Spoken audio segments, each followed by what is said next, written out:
Kita beralih ke informasi komoditas harga batubara diproyeksi sulit menguat di pekan ini setelah di pekan lalu mengalami koreksi dalam di 8,99%. Kondisi yang sama terjadi pada harga emas di tengah investor wait and see menunggu rilis data makroekonomi Amerika. Kondisi berbeda terjadi pada harga CPO di mana melanjutkan penguatan terdampak menipisnya stok di Malaysia. Harga batu bara ambruk pada pekan lalu dan diproyeksikan cukup sulit menguat pekan ini terutama karena melandainya permintaan. Permintaan dari China kemungkinan akan melandai pada Mei setelah kenaikan produksi dan impor besar-besaran di April.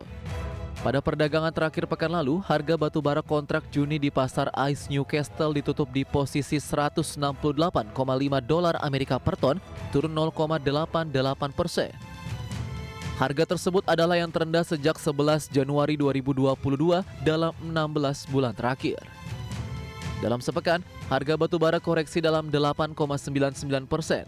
Pelemahan ini lebih besar dibandingkan pada pekan sebelumnya, di mana harga batu bara jatuh 2,22%. Harga minyak kelapa sawit menguat di Bursa Malaysia Exchange terbang di sesi awal perdagangan Senin 1,19% ke Rp3.644 Malaysia per ton. Kenaikan hari ini memperpanjang tren positif harga CPO yang juga menguat dalam 3 hari perdagangan sebelumnya. Dengan penguatan hari ini, maka harga CPO sudah menguat selama 4 hari beruntun 9,16%.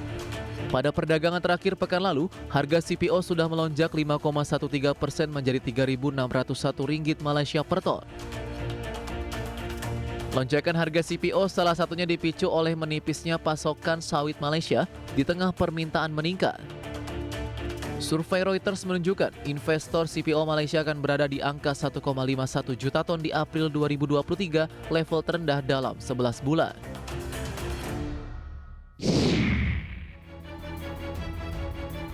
Harga emas diperkirakan bergerak labil pada pekan ini. Banyaknya data ekonomi Amerika Serikat menjadi faktor utama. Banyaknya data yang akan keluar bisa membuat investor memilih wait and see. Data terpenting dari luar negeri pekan ini adalah inflasi Amerika untuk April yang akan dirilis di Rabu malam waktu Indonesia Barat. Harga emas di pasar spot pada perdagangan awal pekan Senin terpantau melemah tipis 0,08% ke posisi $2.014,79 Amerika per troy ounce, memperpanjang tren negatif emas yang juga ambruk 1,7% pada Jumat pekan lalu. Harga emas terkoreksi karena data tenaga kerja non-farm payrolls lebih tinggi dibandingkan ekspektasi pasar. Berbagai sumber IDX Channel. Dan bagaimana update terkini harga sejumlah komoditas yang berhasil diimpun oleh tim redaksi kami sampai dengan sore hari ini waktu Indonesia Barat, di mana minyak WTI pemirsa ini mengalami penguatan di 1,09% di level $72,13 Amerika per barrel. Nikel juga menguat cukup signifikan di 2,61% di $24.712 Amerika, 50 Amerika per metrik ton maksud kami. Kemudian emas menguat di 0,23% di 2029 untuk posisinya di $0,40 Amerika per ounce. Sementara CPO menguat di 2,17%, cukup signifikan dan berada di level Rp3.681 Malaysia per tonnya.